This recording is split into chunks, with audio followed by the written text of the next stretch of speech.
when I arrived here, you told me you had a good Kevin Pender story. Oh, yeah. Does Arlen know this already? No, I've not heard this. He was here when I was on the phone, but I don't know if he could hear what my dad was saying. Yeah, so I had a phone. Oh, God, right.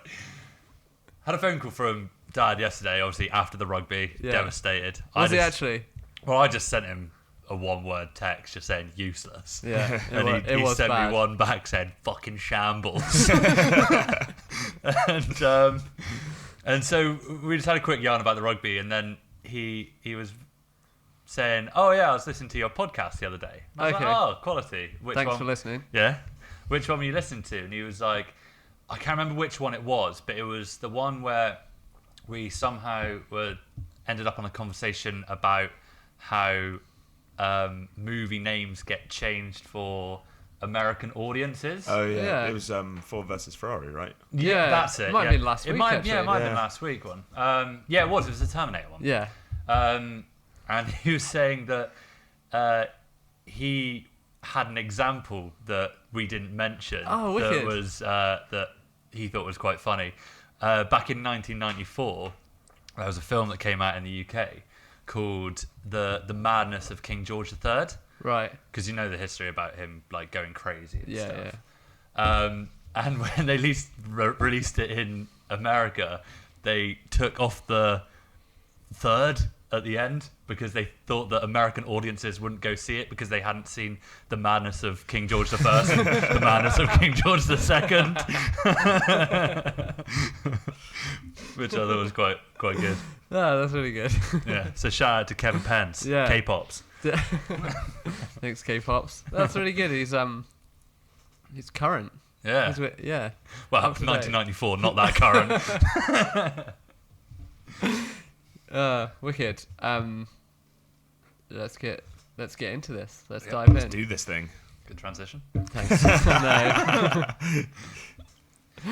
Hello, welcome back, and thanks for listening to episode 20 of Slate Six film podcast, where we talk movies, major Hollywood happenings, tall tales of television, and to be continued. Tall tales of television. Yeah, I know. I've not got a lot of sleep over the weekend.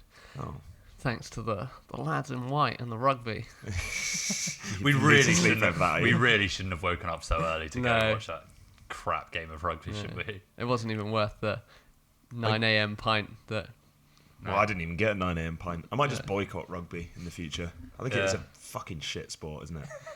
On the way back, we were just like, do we even like rugby? Yeah, it's a strange one. I didn't realise it was so posh until we were in very posh. the Sheaf. Yeah. Well, that's kind of why Wales are so big on rugby, right? Because in this country, it's like the upper class sport, but in Wales, it's like the working man's sport. Mm. Yeah, it's weird. It's weird that, like, what do they say? A brute's game played by gentlemen. Is it that? And football's the other way round? Yeah. I'd much rather spend an afternoon with football fans than rugby fans. I don't know about that. I don't Really? know. Well, based on those guys stood next to us. Oh my God, they were intolerable.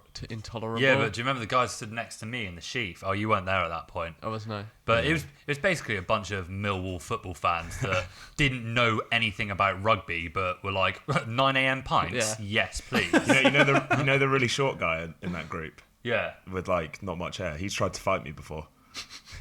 He's tried to fight. Was he a regular? Yeah, he's called Jimmy. Yeah, he's tried to fight me like twice. No offense, mate, but he would ruin you. No. Disagree. He's literally like, I agree in terms of like build. Yeah. Like physically, you'd think he would, but he has not got the mentality. He like ran away twice. Hadn't got a ground game either. No ground game. Submission game poor. Octagon control, just. I've got the range. Why did he want to fight you twice? Look at him. He's a bit of a seedy guy. He's right. And he's like grabbed women in the past. Ah. So I basically told him not to do that to his face, and he was like, I didn't do that. And I was like, mate, everyone just watched you. Yeah. And then he was like, called me like little boy and was trying to bait me out, and I was like, okay. He's like, fight me. I'm like, and he was basically shouting fight me as he backed out of the pub. And I'm like, do you want to or not? Now I'm confused. Yeah, weird. Well, sounds like a dick. Yeah. And fair play for, it's quite heroic. I mean, It's not really heroic. no, it's just- not. But some people would just leave that, especially in like London. Yeah. People would just kind of like turn a blind eye because they're scared of a thug. A balding Yeah. Millwall fan. Yeah, exactly. There's a lot of birds outside. There isn't is. You might be having a nest.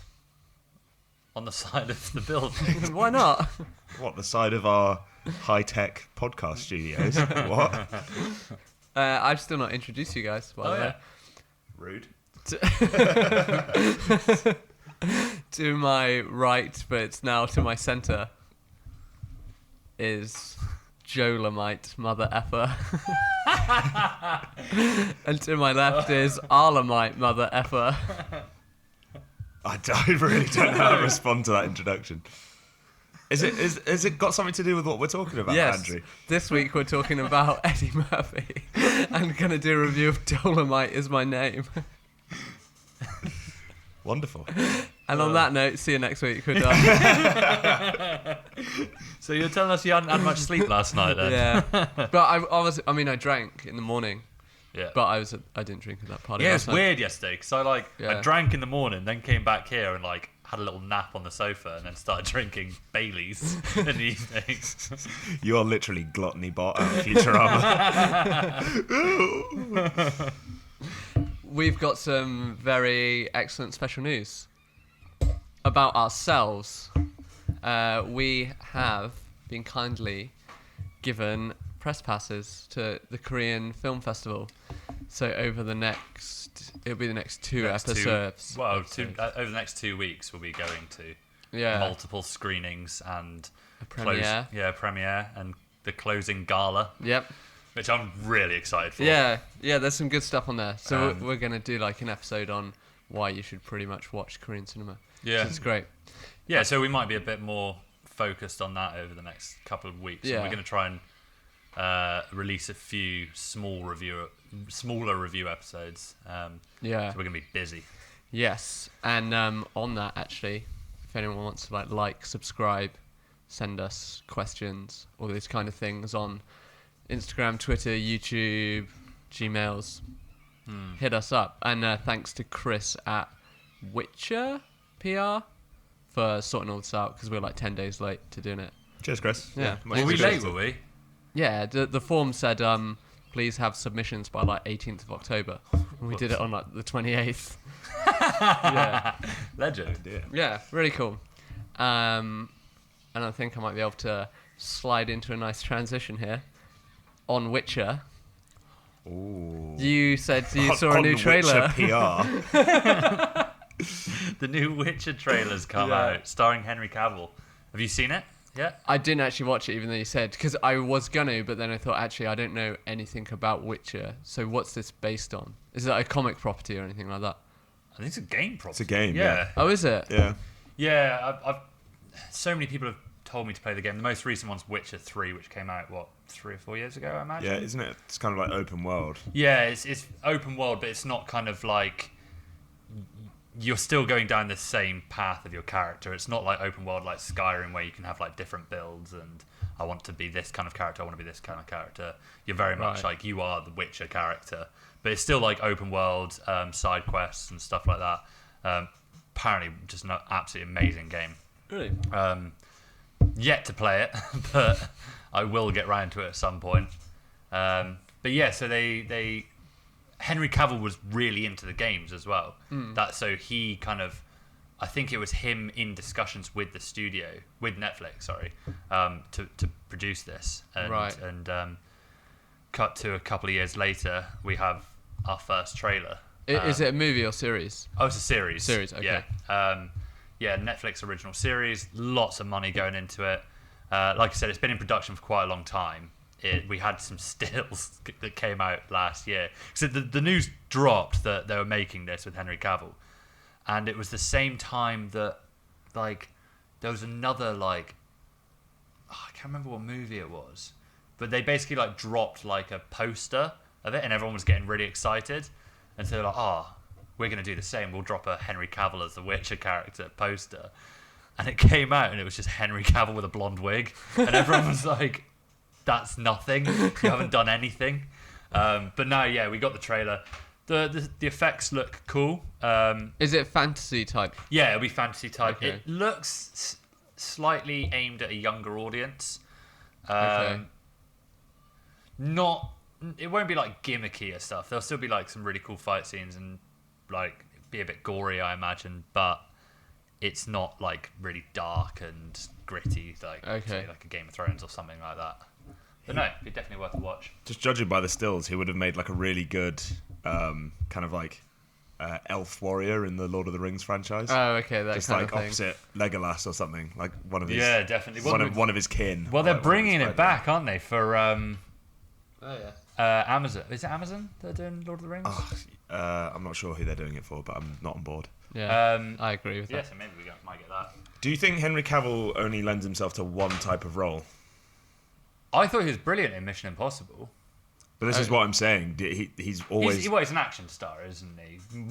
he's just beefcake, isn't he? Yeah. That's all he plays. Well, no, I wouldn't call him action star. He's a better actor than like say Jason Statham or Reckon? Dwayne the Rock Johnson. I don't know. I don't know actually. I think he is. No, because You just hate him as Superman, though, don't you? well, I think Man of Steel didn't do his career any favors. Man of Steel's not the worst. It's not. Batman versus Superman, Superman. I mean, I think some of the writing. And he was given nothing in that. Yeah, and some of his acting then comes across as really wooden and awful. Yeah. Looking sad. Yeah, sad Superman. But yeah, no, I think I always just remember that line from Man of Steel where he meets Russell Crowe, who's playing his like ghost father, or the memory of his father who's interacting with him, and he goes, what does he says something like, welcome, Kal-El, and he goes, that's my name. And it's like, it's just really bad. But I think it comes down to the fact I've not seen Henry Cavill in anything I like. Yeah, that might be it. Yeah. And I just, as such, I can't really buy into him. Best actor, worst agent? Yeah, but if you're his agent, what are you going to do? Yeah. Like, you are just going to take the action roles that come to him because that's what he's known for. He's way too handsome of a man to be like in an everyman like kind of role, if you know what I mean. Everyman. Everyman. Kind of role. Henry Everyman. If you know what I mean. Like you can't see him in just like a drama without being like, well, he's just gorgeous. Like, Yeah. look at him. He's Well, no, yeah, but why can't we have like a down on his luck Henry Cavill who puts on like 50 pounds? a pursuit of happiness, Henry Cavill. Well, no, because even Will Smith in that film is like still relatively in shape and Yeah, jacked, that's isn't true. he? Like I want to see Henry Cavill put on like 50 to 100 pounds Yeah. and shave his head and just look unrecognizable and do something completely different. Like That's never gonna happen. I know it won't happen, but we can always dream. Yeah. Yeah, that would be good. Well, speaking of Henry Cavill, have you seen all the Justice League stuff cropping up? No. Apparently there's a Snyder cut. Yeah, Oh. well, yeah, I think we've talked about it before, right? Have we? Yeah. Well, I've been seeing a few headlines that they're actually working on this, like they're doing visual effects stuff, and Just it's let coming. it die. Yeah, that's what I think too. It was a failure. Yeah. Just admit your wrongs. A new cut's not going to make it better. I've not seen it, but Well, it could do. you reckon? Yeah, I mean, the whole Steppenwolf element of that film seemed really rushed, and Yeah. that was kind of what ruined a lot of it. He wasn't really that Okay. believable a villain. So maybe if it was, who was the original villain meant to be? It was Darkseid? Darkseid. yeah, Side. Sorry. yeah, and there's kind of like stop motion footage of Darkseid in the CGI editing room or whatever, like that kind of thing, and then they just kind of impose Steppenwolf's CGI character over the top of what was being developed for that. Yeah, I mean, it was a really terrible decision from the off. Like, Darkseid is Thanos level. Right. Like, their whole this is our first team up. We're gonna take on like Thanos. the most powerful entity. Well, one of the most in the DC universe. Like, Right. why are they going straight for that? And then obviously they changed it to Steppenwolf, and then Steppenwolf wasn't even that big a threat in the end, and it was an absolute mess of a film. But any sort of editing and cuts isn't going to help it. I don't think it can be saved. sadly. What was the other trailer I told you to watch? Oh, The Mandalorian. Oh, the new Mandalorian. Yeah. Did you watch that one? Yeah, I did actually watch that one. Did you yeah. watch that one? Yeah, I've seen it. Yeah. Is it the new one? Yeah. Oh, okay. What do you guys think? I really like Star Wars. I've discovered so sweet. recently because I think when I grew up, and obviously the prequels are terrible, but Take that back. the Disney reboot, I think everyone felt really conflicted about it when it came around because Disney is such a heartless, enormous corporation, and they kind of drain the life out of a lot of things that they acquire. But I think they have breathed new life into Star Wars, and I think they have brought it to a new generation. Yeah. And I went and saw. I'll admit, like before we started up the podcast, I probably didn't go to the cinema that often unless I really wanted to see something. Yeah. And 2 films that I went and saw were the new Star Wars films. Actually, same. Yeah, Yeah, we watched that in the O2, didn't we? Yeah, and I watched the Last Jedi. I think the first of the new trilogy with a friend over like before we even moved into our Wait, flat. do you mean The Force Awakens? Force Awakens, sorry. Just back to the Mandalorian. I think if the new trilogy was poorly received, then this would be a bit of a why are we doing more of this? But like Solo, like yeah. Yeah. Well, I mean that kind of fell on its face, didn't it? yeah, But, they should never have been released. but Rogue One, I thought was.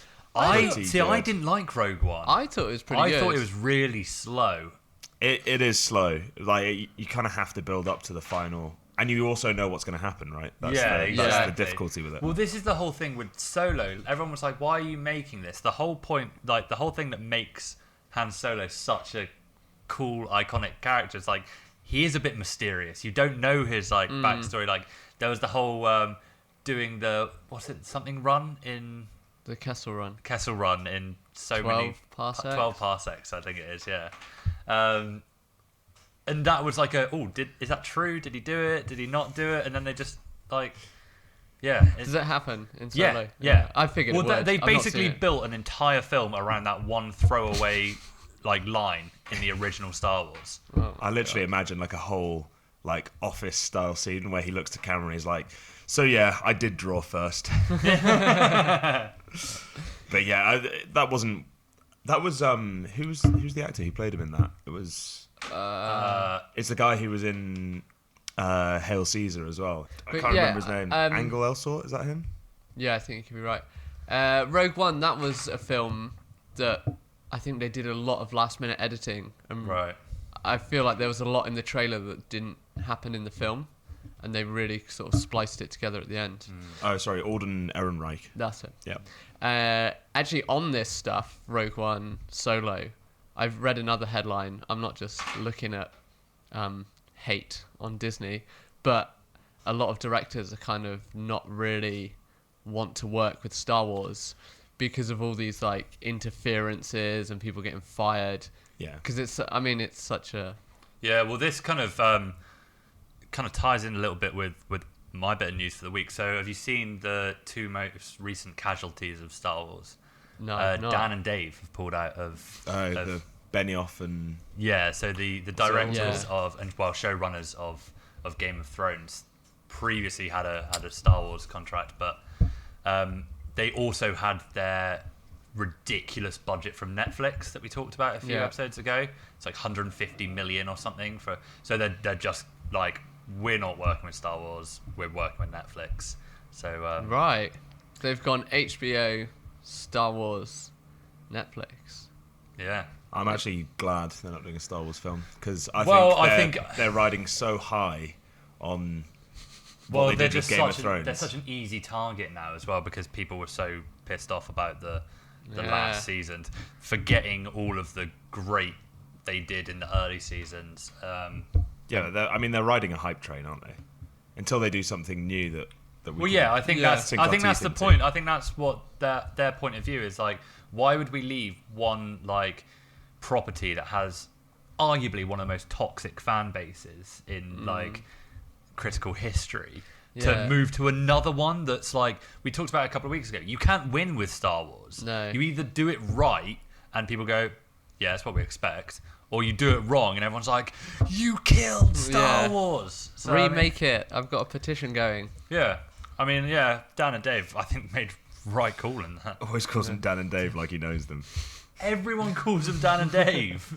It does sound like two builders. Did you know that David Benioff is married to Amanda Peet? I don't know who Amanda Peet is. Yeah. She's an actress. Do you think Game of Thrones fan? I guess it's too late, but people are going to be annoyed now. It's like, oh, they bailed on Game of Thrones to do this. Oh, they bailed on Star Wars to do this. I don't know how Game of Thrones fans could be more annoyed by them after the last season. I know Joe doesn't like saying this because he thinks the first 7 are just a masterpiece, and they are. They did transcend television to some. Yeah, I don't think season 8 is as bad as everyone makes out as well. Really, it is terrible. It's really bad. The thing is, it's not just their fault though. They got pushed into a corner. Actors wanted to move on. Actors became too expensive. Like, they had to wrap it up within one season. Yeah, it's an impossible task. I completely sympathise. Basically no source material left, apart from a couple of notes from George. Like, they did the best they could do. It's a thankless task. There's parts of the Series 8 that we've talked about that were absolutely amazing. Like, the whole Brienne getting knighted, that look on Daenerys' face when she, like, suddenly turns. Like, cinematically, that was beautiful. But yeah, you're right. It was rushed. It didn't wrap it up. Did they direct as well? Or were they just writers? They had guest directors a lot of the time, but they did do a few of the episodes themselves. Right. There's a couple that would come back to do, like, say, the big cinematic one of each season and stuff. And right. But yeah, I've actually got a bit more news on Game of Thrones. Please do. Well, this is probably more aimed at you then. You've heard about the prequel that got greenlit like probably a year ago. Yep. So it was called Blood Moon, and it was focusing basically 1,000 years before where we are in Game of Thrones, during a period called the Long Night. Okay. And it was starring Naomi Watts. So they've actually filmed the entire season, and it's just been cancelled. They filmed the entire thing. They've spent the last year. It's in post-production at the moment, and it's been such a mess. And they've asked for edits and re-edits that HBO are just like, we're pulling the plug. On that same day, a new prequel was greenlit for Game of Thrones, but focusing on a different era of like the historical lore. Focus more on like the dragons and the Targaryens coming over, something called Fire and Blood, which is a new novel that George put out last year. So it'd be a little more accessible, I think, to like new viewers. Okay. And a bit more exciting. It's going to have like a civil war between dragons, basically, and dragon riders, which would be really cool. Like Aragon. Have you read those books? Yes. Yeah. Similar to that. Yeah. Good books. I heard the movie was shocking. I never watched it. I don't think I ever watched it either. I remember Larry was really into those books back in the day. He would be. On this, I'm still confused about all this.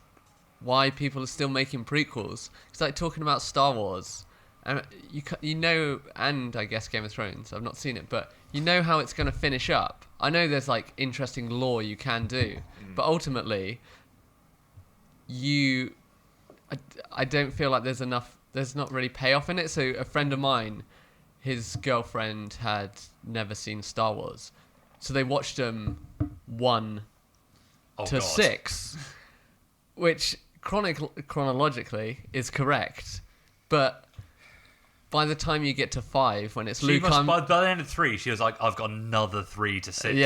Yeah. But then she was like, "Oh my god, these are so mumuch better." Yeah. I was thinking about this the other day, though. Do you not think that the lightsaber fight at the end of 3 is pretty fucking good? It is good, yeah. Yeah. It is. Because I sat through 3 of those films. 3's the best. Yeah, it's the most action-packed, isn't it? Yeah. And that fight at the end, I was like, "Oh, this is good." Was it worth it? Was it worth? Best? What, 3? Phantom Menace not the best out of the prequels. It's the worst, in my opinion. No, Attack of the Clones is the worst. I think Attack of the Clones is the worst. Yeah, actually, you're right. But no, because when you talk about lightsaber battles, don't you think Obi-Wan and Dooku? Oh, Darth Maul. Darth Maul. That's also pretty good. That is good. What's Obi-Wan's like Jedi Master? Qui-Gon Jinn. Qui-Gon Jinn, played by Liam Neeson. Yeah. Yeah, that's good as well. Yeah. Young Ewan McGregor. He looks Yeah. completely different. Yeah, Exactly. fresh out of train spotting, I think. Fresh off heroin. I see what you mean about prequels, though. Well, yeah, so when you get to 5 and it's Luke, I'm your father, it's like, oh yeah, no. Just had to sit through 3 really bad movies about it. How recognisable is the score though? Star Wars. Yeah, because It's even incredible. when I was thinking of those fights in my head just then, I was like, Yeah. oh. Yeah.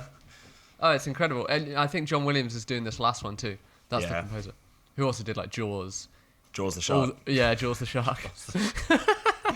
That's his name.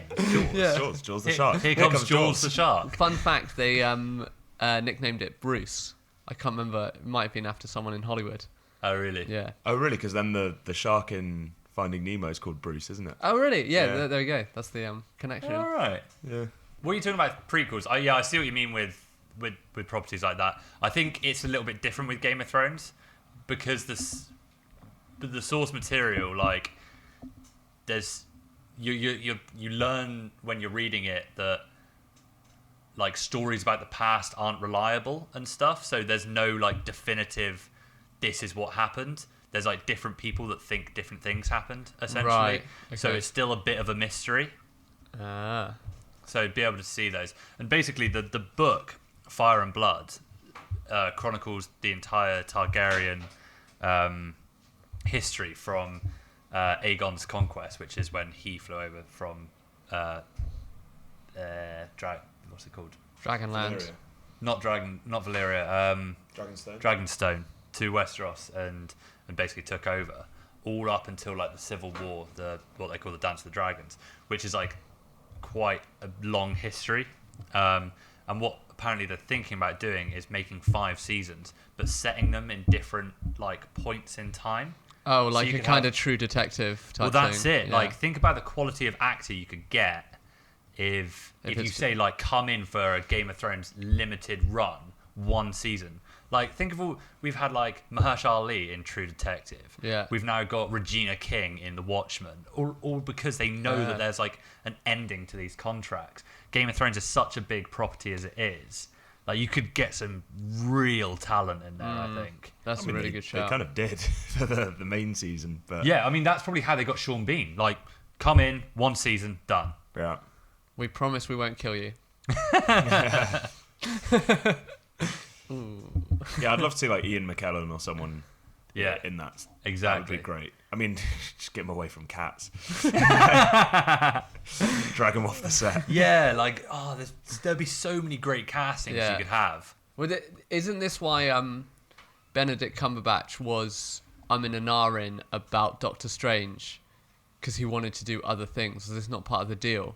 I seem to remember reading really? that. Yeah, similar thing. He's like, I don't want to get tied down with all these like other little cameos and stuff. And He's only done blah, one blah. Doctor Strange film Yeah, and then I 2 know. Avengers. I think it he's was quite just good like- as Doctor Strange. when he was in talks for it, I think that was. It's I probably think in that's his a deal contract. breaker for a lot of actors. Yeah, I mean, he's been tied into things his whole career, like Sherlock.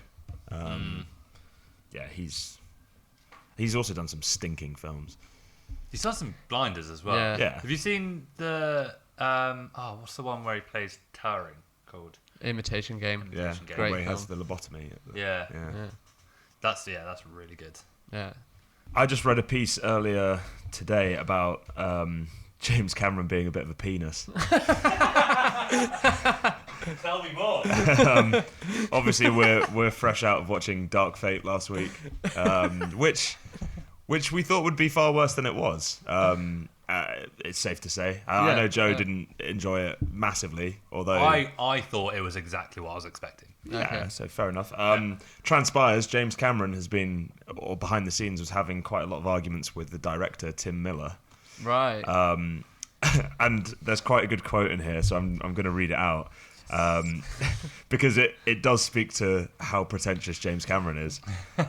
Well, before you read it out, do you remember the Rolex watch advert before Terminator started with James Cameron? Yeah. In the cinema. Do you remember that? Oh, were that you was- in by Oh that time? yeah.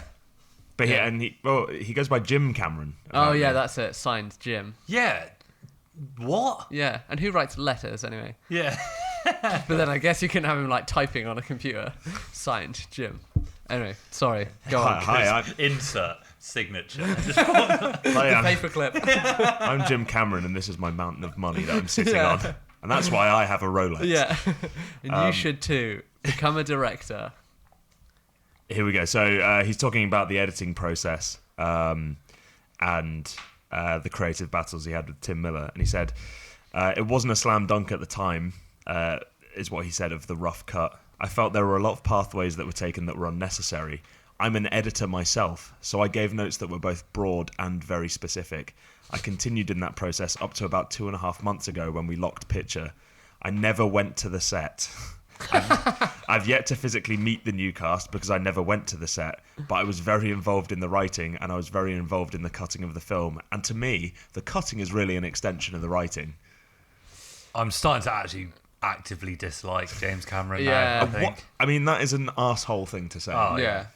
Like, I Didn't even go there. I didn't bother meeting the cast, or I didn't go to the set. Yeah. But basically, I'm Jim Cameron, so I'll do whatever the fuck I please. Jimmy boy. It's arrogance, isn't it? Yeah. Massive complete arrogance. For an average director. Well, like great 30 years ago, but what was the last good thing he put out? And don't say Avatar because it's not good. Yeah, according to James Cameron, he had a much easier time working with Robert Rodriguez on Alita Battle Angel. Yeah, which them no one two saw. are bezies, though. Are they? Yeah. Robert loved the script, loved everything, said, I just want to make this movie. I want to make the movie the way you see it. Right, there we go. Right, so James Cameron likes his yes men. Narcissist as Yeah. well. Was it you that I messaged saying that Robert Rodriguez is a Oh yeah, you told me to watch. Yeah, so I watched this cooking program on Netflix.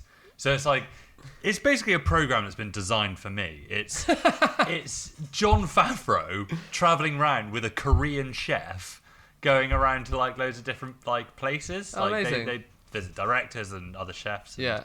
make Korean food basically, and they went to Robert Rodriguez's house, who has a pizza oven in his kitchen that he had Okay. like built into his kitchen. Uh-huh. And he was talking about like how he just becomes really obsessed with one thing Okay. and will do nothing else for like ages. And a few years ago, he was like, he just finished a movie and like didn't have anything to do at the time. And he was like, I'm going to learn how to make chocolate, and just like researched it like for months, bought all this equipment, and then was just like producing and making his own chocolate, which is quite cool. Yeah. He was like, yeah, with the intention of like giving it to like actors I was working with, and he was like, but I just kept eating it. And he put on like a shitload of weight until he made himself like pack away his chocolate equipment and put it in his like roof or something. It was like, I can't make any more chocolate. Yeah, he's a weird guy. Q headlines. Yeah. Robert Rodriguez linked to Charlie and the Chocolate Factory reboot. Said he gained new respect for original script via chocolate making. And that's actually, there's a really interesting thing on that about how he got like started as well, Robert Oh, Rodriguez. really? So you know his first movie, El Mariachi. Yes. Yeah. So he yeah. made that while he was at film school. Okay. And he was talking about how he came up with like, because he's got quite an iconic style for really fast cuts, like where like you'll be looking at two people having a conversation, then it will just cut away to a cigarette on a bar or a TV Yeah, advert or something like that. And he was saying that basically what happened was back then when he was filming it, he had to do the audio separately because the camera he was using was so loud. So he would film it Yeah. and then record it on the mics and then overlay it later. That's what they did on Bait. Well, that's what they do in a lot of the old Yeah. like spaghetti westerns and stuff. And so he would like spend that night in the hotel room, like editing, like that day's shoot. And any time that the like lip sync didn't work with the audio, instead of just leaving it like they did in all like the spaghetti westerns, it just look a bit weird. That's when he would like just like film like a half a second of a cat in a corridor, or like That's a smart. cigarette on a bar or something. Yeah. So that's why he got known for like those really quick cutaways during the conversation because the conversation keeps going, but the filming changes. That's cool. Yeah, that's really interesting. How's that? Sorry, just on the talk of Benedict Cumberbatch, I was just looking. That was like 20 minutes. I know. I was just looking through his filmography, and he did a Stephen Hawking film in 2004. Yeah. Look who's hawking.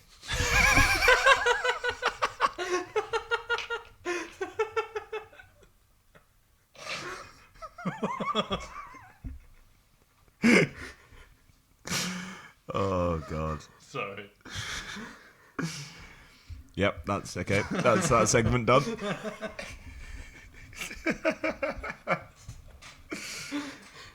Look who's talking. Look who's talking too.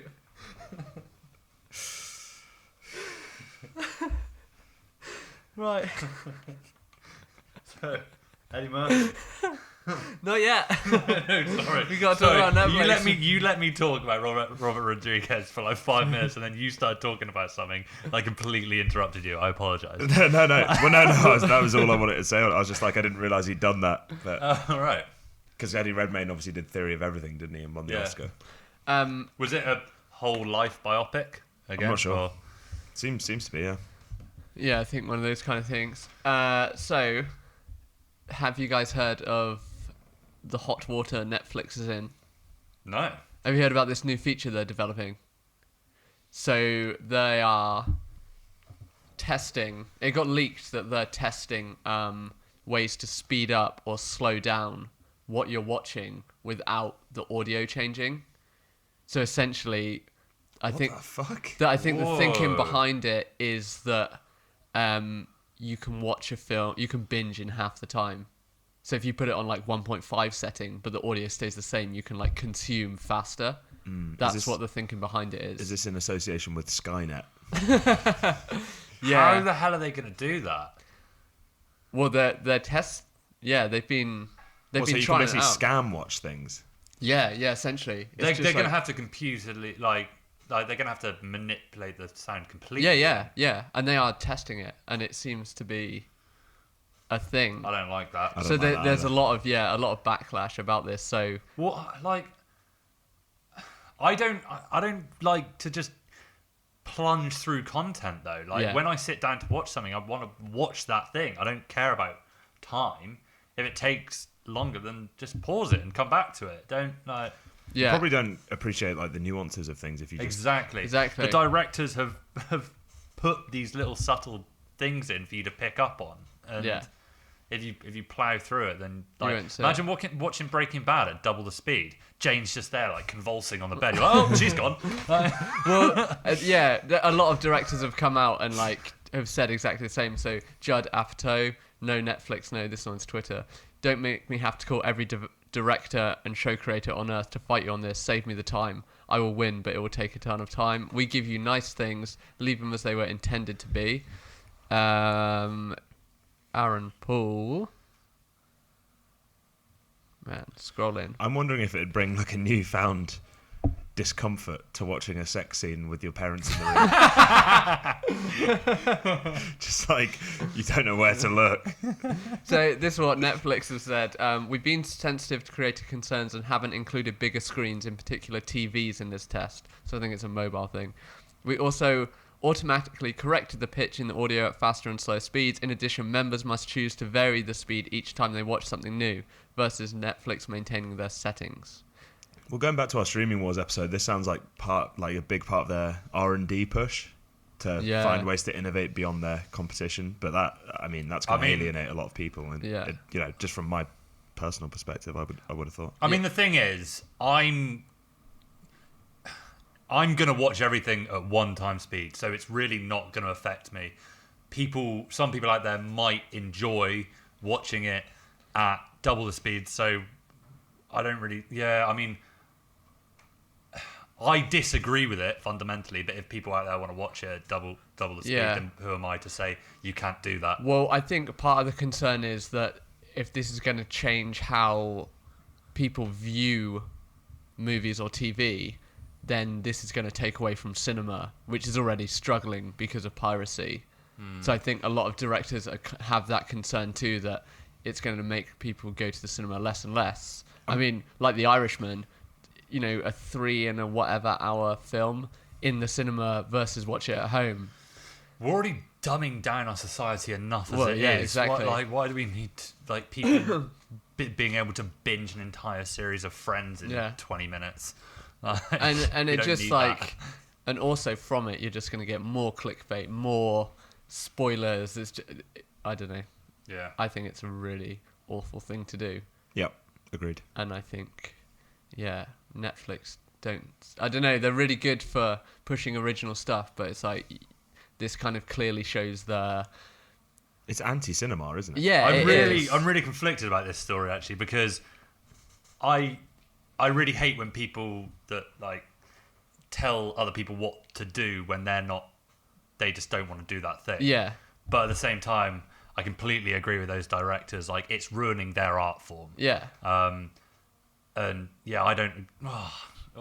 Yeah, I completely disagree with that. But then think like someone that's like maybe working a couple of jobs, like hasn't got much time on their hands, but really enjoys this one show and's got 20 minutes like to get through. 20-minute bus ride. Yeah. Yeah, that I don't know.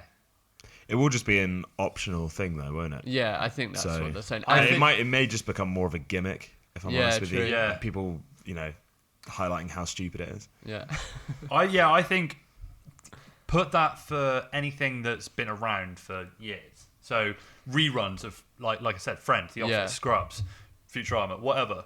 Yeah, you watch it at double speed if you want. But anything new where like it's new content. There's obviously a lot of work that goes into it. It's kind of diminishing it, I think. Yeah, I think that's a good idea, actually, if there was some kind of, like, lock setting to it. So it's kind of, it has to have been out for a certain amount of time before you can start messing with this. That seems necessary. Just so you don't, like you say, so you don't get the rise of, like, clickbait and fake news around, like, reviews for things. Imagine if reviewers begin using that, imagine the first reviews to come out on film and TV on Netflix. Yeah. They'll just be nonsensical. Exactly. Well, that's it, yeah. Reviewers should be watching things at half the speed, if anything. Yeah. Like... Yeah, exactly. And another thing they've done, someone's called them out for botching the release of The Irishman. Jonathan Fithian, who is the president of the National Association of Theatre Owners, has come out and said it's a disgrace. It's a very big disappointment that Netflix and the leading theatre owners couldn't figure out a way to put a significant movie from Martin Scorsese on a lot of screens. This is a major director, a cinephile, who has made all kinds of important movies for our industry, and The Irishman is going to play on 1/10 of the screens it should have been played on had Netflix been willing to come to an understanding with our members. Well, I think it's going to be... The reason they did a limited release is they don't want no one in every cinema, basically. Like... Even us, who are pretty avid cinema goers now, are waiting for it to come out on Netflix because it's literally going to be a couple of weeks later. And I also read that Paramount passed on this film. So Netflix weren't like, they... Well, yeah, the script's been around for years, hasn't it? Yeah. So, again, I don't know what that has to say about Scorsese or anything, or just like no one was really... Maybe the script's not that good. I haven't seen it. I know someone that's seen it, and he was... not blown away. He said it was really good, but he's had some problems. Scorsese's busy throwing his toys out of the pram about superhero films still. Yeah. Well, he backtracked on that recently. Oh, did he? Yeah. Coward. Okay. Yeah, put it out there and stick by it. I think it's when Thingy agreed with him, Roman Polanski. And then he was like, actually, I disagree. Yeah. No. I am definitely wrong. If Roman Polanski agrees with you about anything, then you need to apologise and backtrack ASAP. Whatever your thoughts on Netflix, we watched Dolemite's My Name. Yeah, which I didn't even realise was a Netflix original until yesterday.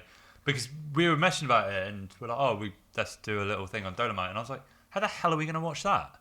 Yeah. And I realised it's on Netflix. Because it did have a cinema, it did a few of the festivals, I think. A little festival run. Say what you will about Netflix. And like we just said a minute ago, there's a lot of bad things about it. But I really like this whole limited release in the cinema. Let them be observed by everyone as a legitimate film coming out, having a box office, but let us consume this in our homes a few weeks later as well. Yeah, I'm for it, and I like that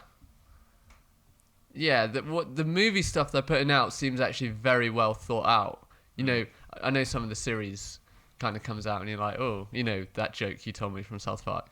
This is Netflix, you're greenlit. But what they're doing with movies, it seems that whoever's in charge of that is very clearly thinking like, okay, let's get this right. You know, you said Roma, that's a Netflix. Yeah. We've got the Irishman coming, El Camino, Yeah.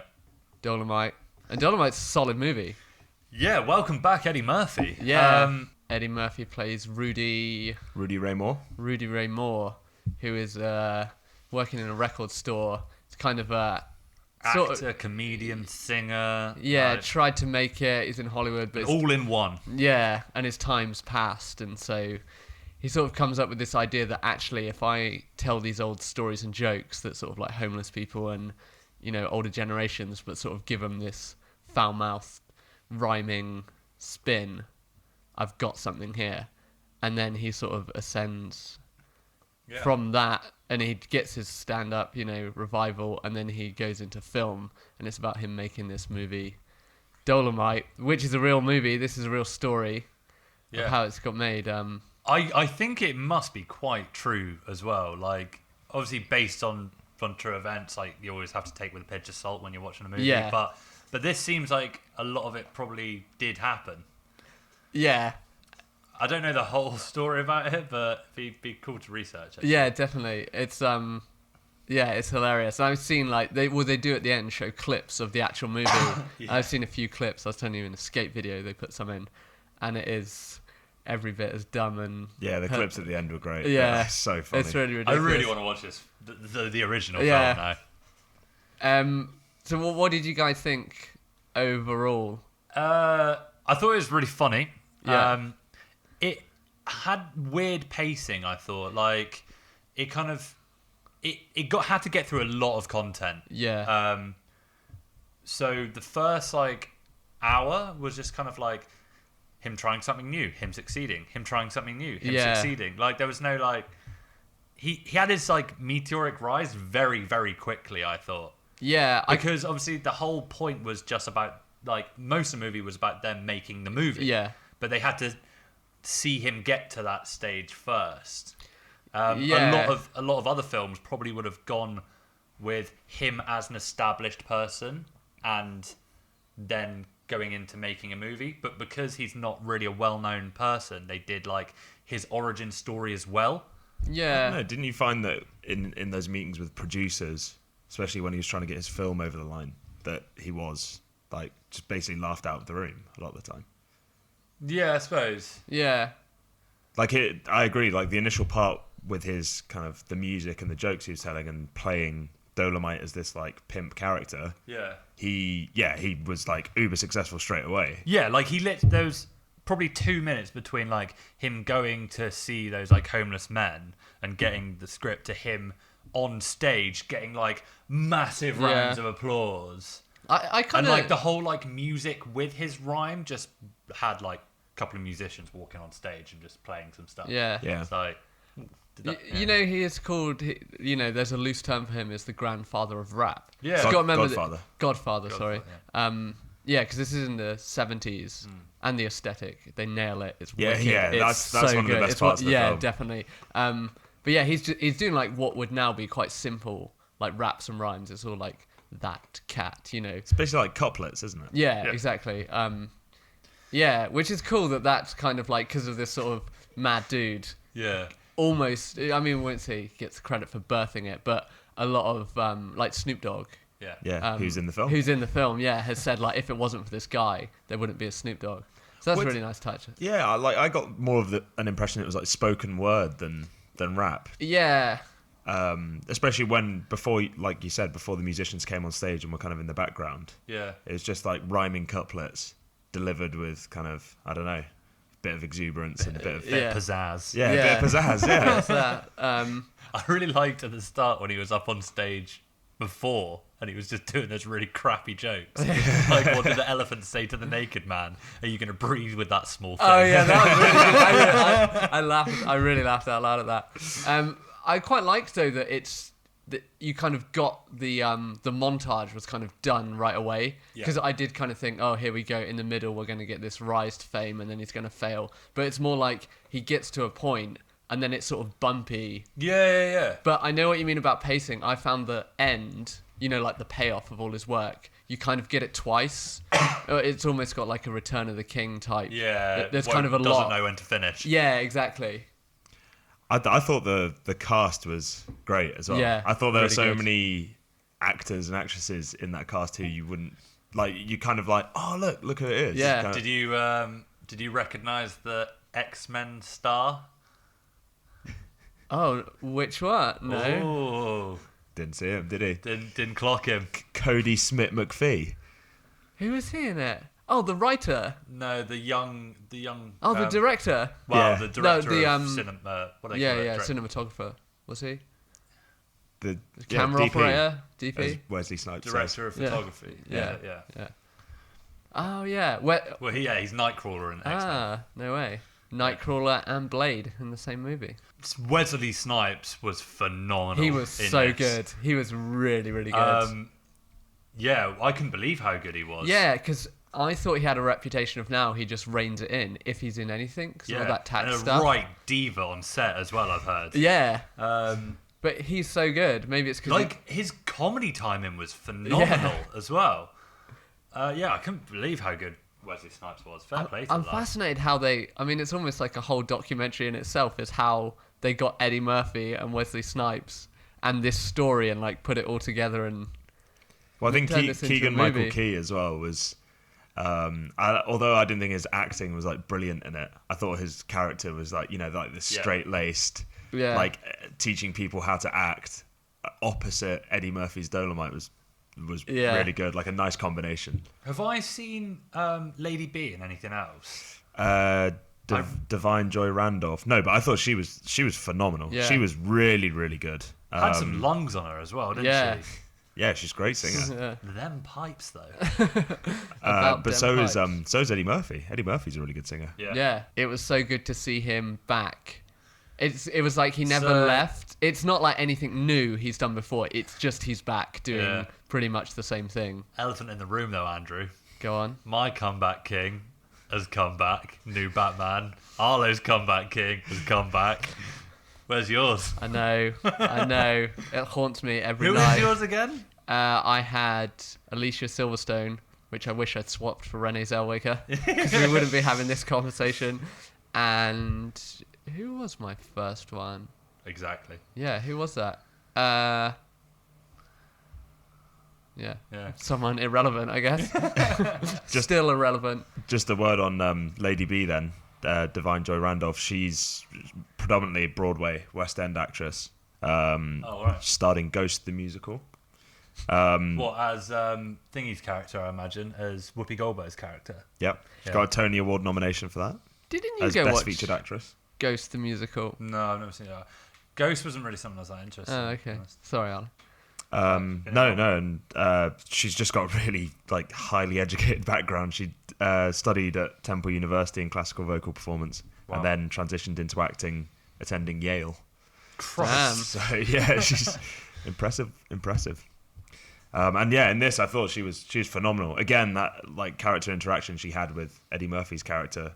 And there are these kind of social elements to the film, aren't there? That almost go unnoticed. Like when he meets her, she gets hit by her husband, doesn't she? Yeah. And then she smacks him in the face. Yeah. And he kind of goes over and introduces himself, and he says, they relate to each other straight away, don't Yeah. they? And it's kind of like, oh, like appearances are deceiving kind of thing. And he's like, this is a wig, and she's like, no way. It's really nice to see a male-female relationship that's just friends. Yeah. And it carries it. It's not like there's any, romantic element to it. That was really nice. They were Just so like- supportive of each other Yeah. throughout the film, weren't they? And at the end, when they're getting into the limo, and that's so nice. They And just start singing that, like, ice. the cocksucker song or something like that. Yeah. It was- I particularly liked her advice on the sex scene She's just like make it funny rather than really dramatic and heavy. And that had me. That we were both here like pissing ourselves laughing at that sex scene. So funny. Eddie Murphy just screaming, "Put your weight on it!" It's just when the pictures on the lights start going up and down and stuff. Oh, so funny. Yeah. What do you think of? I thought this kind of paralleled Eddie Murphy's current situation. It was really close to the. Yeah, that's true. Actually.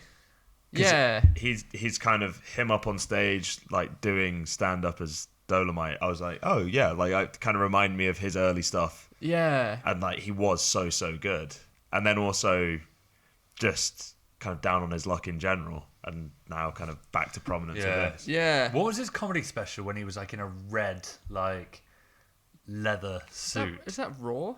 Is that Eddie Murphy? I'm not sure. I can't remember. Might be. But that was like his massive one, wasn't it? Yeah, he is so good. But yeah, from all accounts, apparently not the best bloke. No. I don't know. Yeah, I think quite a horror. I don't know if it's still true, but I think when he was at his peak, was very much just an awful person. Yeah. Was that scandal in the end of the 90s, wasn't there, when he was cheating on his Spice wife? Girl. Yeah. With Mel B. Mel B. And He's got a kid with Mel B, hasn't he? The transgender prostitute as well. Oh, I don't know about that. Yeah. But he's really good. I kind of was hoping for I don't know. Oh, it's tricky because sometimes it would be seem to go really dramatic, but actually in this role it doesn't need to be that. But I wonder if he'll start acting fun more. Watch, like, wasn't it? It wasn't. Yeah, I watched such a disturbing film before it, and coming onto this, I was just like, yes. Out of interest, Arlo asked me this last night. How much do you reckon it cost, and how much do you reckon it made? The actual film that they did. I reckon it's probably got a big budget just because of his salary. No. As in, like, the original Dolemite. Oh, the original Dolemite. 20 grand. It's $100,000 to film, right? But it made 12 million back. Ka-ching. Yeah. Also, I started looking this up last night. They made a second one, a sequel, in 1999 called, I think it was like Dolemite, like Chow Quinn or something like that. Shaolin Dolemite. Shaolin. Yeah. Where basically they just used stock footage of like loads of like Chinese kung fu movies and like really badly dubbed over them. Oh my god. And then just like filmed Dolemite separately. So I also didn't realise that. So the director Craig Brewer is going to be directing Coming to America as well. Oh, wicked. Well, Eddie Murphy's just been spotted on the what's it called? The scenes, like behind the scenes of that. Yeah, he's back for he's it. in the first one. He's in it. He's in the first one. He's not in the second one though, is he? I thought he was. No, it's a new cast. Oh, okay. I thought because it's coming to America, as in like to no. I'm pretty sure it's a new cast, but like Eddie Murphy's like on set with them at the moment. Okay, is that a double entendre, Arlo? Coming to America? It's not really, I don't know. It's not really a double entendre, is it? It's just kind of playing on. Okay, just it being a sequel. I'm wrong. No, yeah, he's in it. Back. Akeem, yeah. Huh. James Awesome. Earl Jones, Wesley Snipes again. Oh yes. Are they just mates? Then, They must be. They must be. Yeah, it must be how you get Wesley Snipes into a movie. Love it. I love that. I love like Hollywood friendships and like partnerships. I went to have a look at Wesley Snipes because he would have been a really good call for kind of comeback king. Yeah. But he's credited with one appearance in What We Do in the Shadows as Wesley, and I can only assume that's some kind of Blade reference. Yeah, definitely. Is that the new BBC one? Is it? Or, yeah, the 2019. Oh, amazing. Yeah. Any more want to say on Dolemite? The music was brilliant. Oh yeah, incredible. Waka, waka, waka. Yeah, real heavy funk stuff. It's great. I always forget his name, the guy that's in The Office. And Yeah, me too. Oh, Craig Robinson. Craig Robinson, that's it. Who is actually a musician too. That's Yeah. probably him playing the piano on there. Well, his singing. His singing wasn't bad in this, was it? Yeah. Yeah. Well, he always sings in the Office as well, and he's decent singer. Yeah. It's all such. It's a really solid. It was movie. just a really fun watch. Yeah. Wasn't it? Really fun. It has its laugh out loud moments. Yeah, there was another bit where me and you were like pissing ourselves laughing. I can't remember what it was. It'll come back to me later though. Would you say contender for best comedy? It's one of the best comedies I've seen in a long time. I'll say that much. Like I've not laughed as much as I have at a film since I can't remember when. Yeah, it's not like anything groundbreaking or like, oh my god, it's just fun. It's just harmless. Great. It's like a really enjoyable watch. Yeah. We talked about this before. Comedy's tough, and comedy movies coming out at the moment are crap. Yeah. So yeah, probably one of the best comedies of the year. I don't think it'll win anything. No. Do you know what it reminded me of? Go on. I don't know if you've seen The Disaster Artist. Yes, exactly. Yeah, it really reminded me of that. No, I do know that story. Yeah, but obviously the blaxploitation angle of it makes it sets it apart. Yeah. But it's like I saw so much between Rudy Ray Moore and Tommy Wiseau, like so many similarities. Oh, really? Kind of this. Why can't I make a Hollywood movie? Yeah. Like I'm just going to do it anyway, and I'll spend all the money, and I'll do it in the least efficient way possible. Going for broke, basically. Yeah. Right. And then the similarities in like that. I think the thing that made it stand out to me most was when he was at the initial premiere in. Where he has to pay $500. Oh yeah, is that in Indianapolis? I can't remember where it is. Or Illinois? No, isn't it just in LA? But it's like uptown somewhere. No, the cinema's uptown. He has to get them to fly the. They have to fly the movie from is it Indiana? LA. Yeah, it could be somewhere. Okay. And the guy who owns the cinema comes in while the film's playing, and he goes, Is it meant to be funny? Is it meant to be that funny? And Eddie Murphy's, Rudy Ray Moore's like, yeah, of course it's meant to be that funny. Like they understand it. That's why they're all laughing. And it's like the same bit where Tommy Wiseau's in the cinema and everyone's laughing at it. And at first he's really upset because he doesn't understand why they're laughing. Yeah. Then when he's asked about it, he's like, yeah, it's meant to be funny. Yeah, like of course, that's how I intended it. Yeah. Well, it's one of those like brands of stupid comedy, isn't it? And there's no saying that like films always need to be really smart and groundbreaking. Yeah. Like, this was a fun watch, and half the reason it was a fun watch was because of, like we said, like at the end when you got to see the original film. It was just really stupid but fun.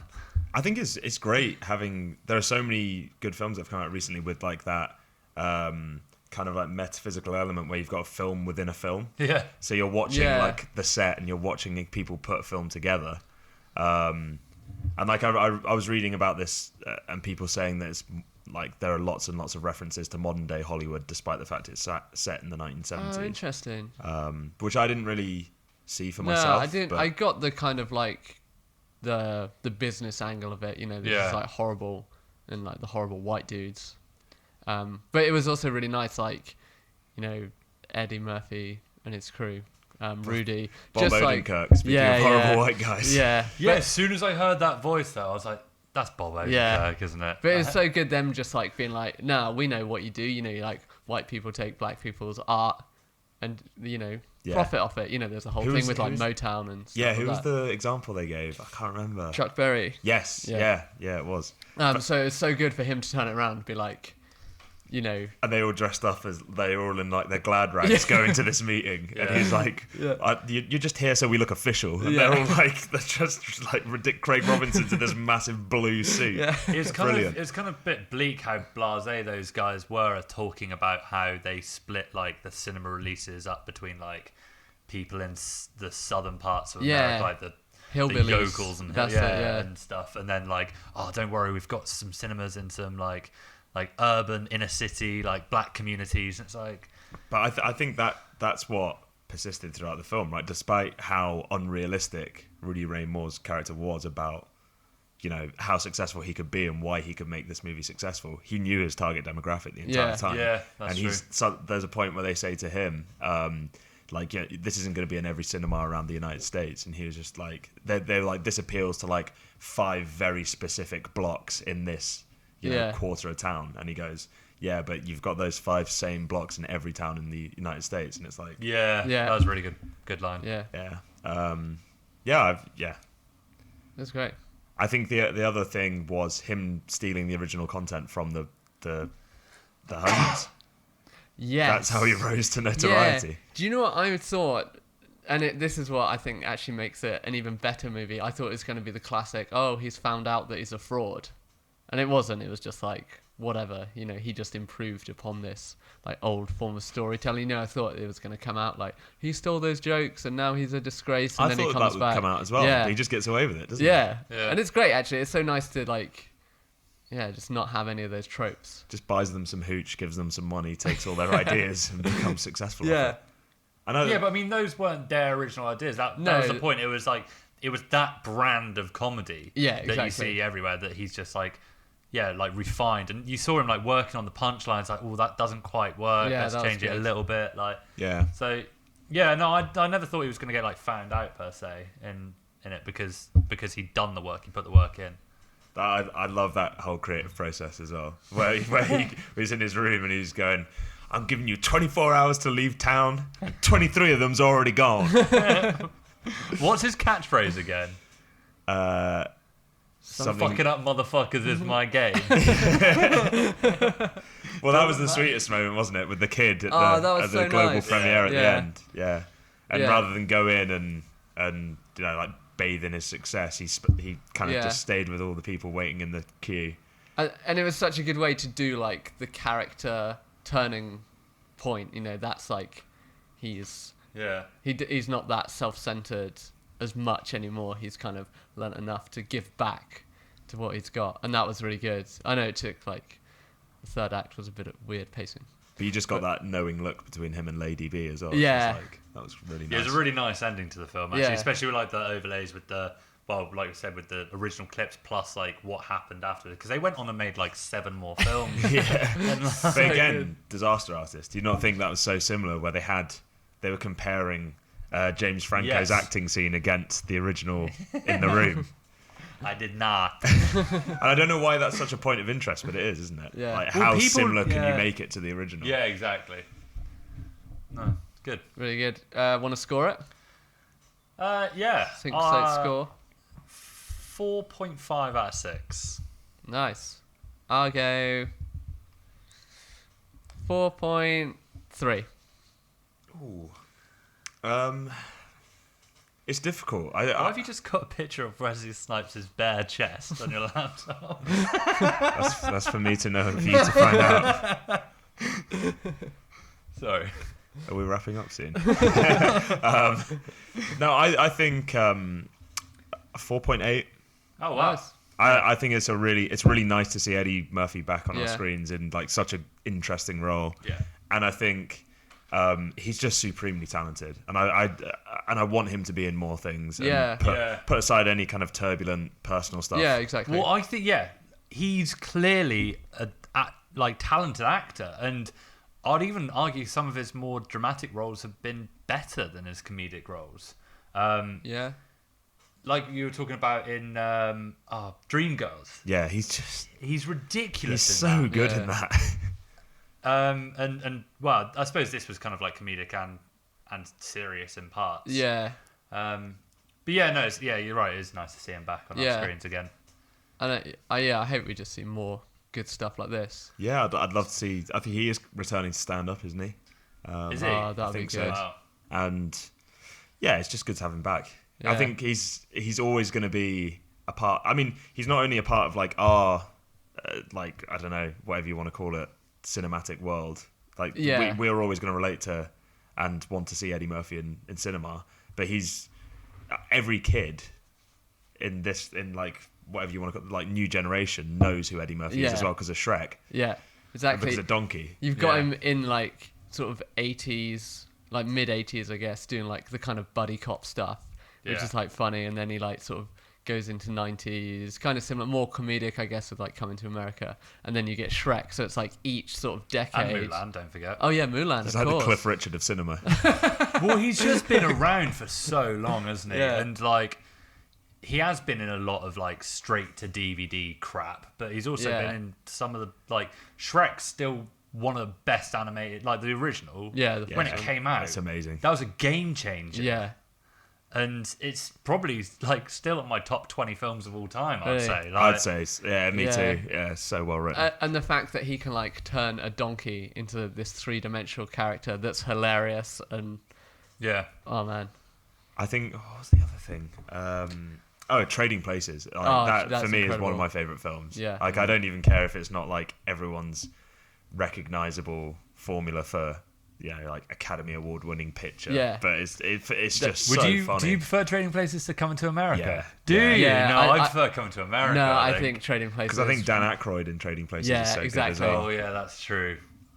I think I need to rewatch Trading Places, actually. There's a bit in Trading Places where he's in the back of the limo with the guys who run the massive trading company, and he's like, and here are the things, the commodities that we trade in, and he's like, pork belly, which can be used for make bacon, which you might find in a bacon and lettuce and tomato sandwich. And Eddie Murphy just looks directly at the camera like looks away again. And like, you don't get that in modern day cinema, which is just so good. Well, do you reckon like, because we've watched a couple of old comedy films recently, and there was a couple that I couldn't even get through because they just didn't hold up. Do you reckon Eddie Murphy's like comedic films during the 80s and 90s do hold up? Beverly Hills Cop 1, definitely.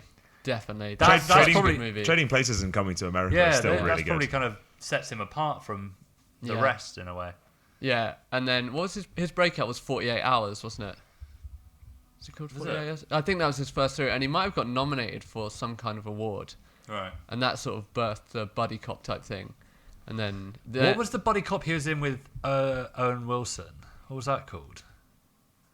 It was awful. Oh, really? It was really bad. I don't know. One of my favourite lines from Beverly Hills Cop is the inspector, who was a real life inspector. And I think it goes something along the lines of, "Don't think, Axel, it makes my dick itch."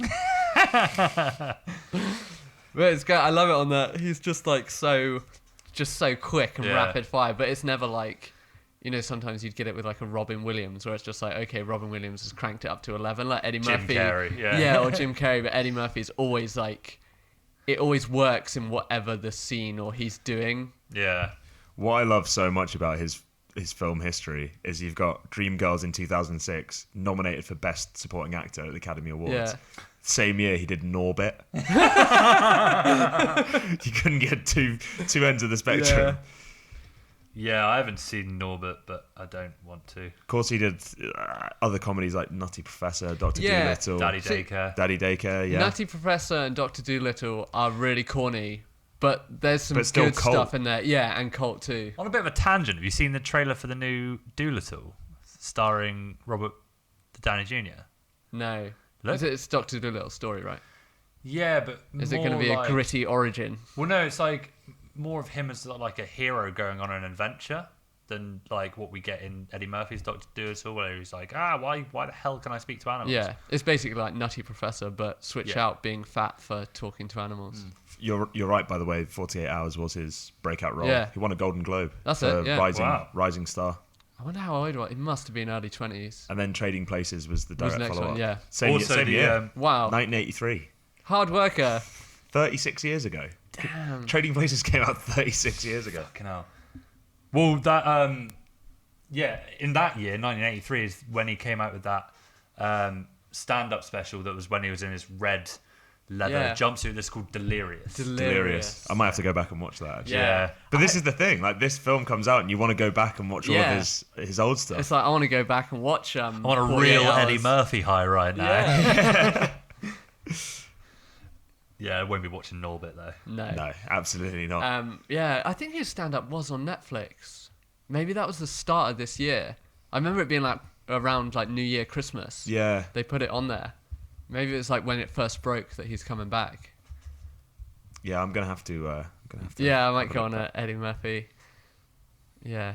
Yeah, he is gonna return as well. Return to stand up. Yeah, 1983 was Delirious, and then 1987 was Raw. Oh, okay, yeah, Raw. I think that's the one they put on Netflix. Yeah, he's. It's great. Yeah. People like him. Man. He's just so talented. Just like give the people what they want. Oh yeah. Oh man, great stuff. Yeah, good shout on the Comeback King, I really need to remember what my... Yeah, we're going to have to go back and listen to that pod. Any more on... I think that kind of covers... Call me a moron. He announced his return to stand-up, saying, I'm going to tour next year, but also labelled himself a semi-retired gentleman of leisure.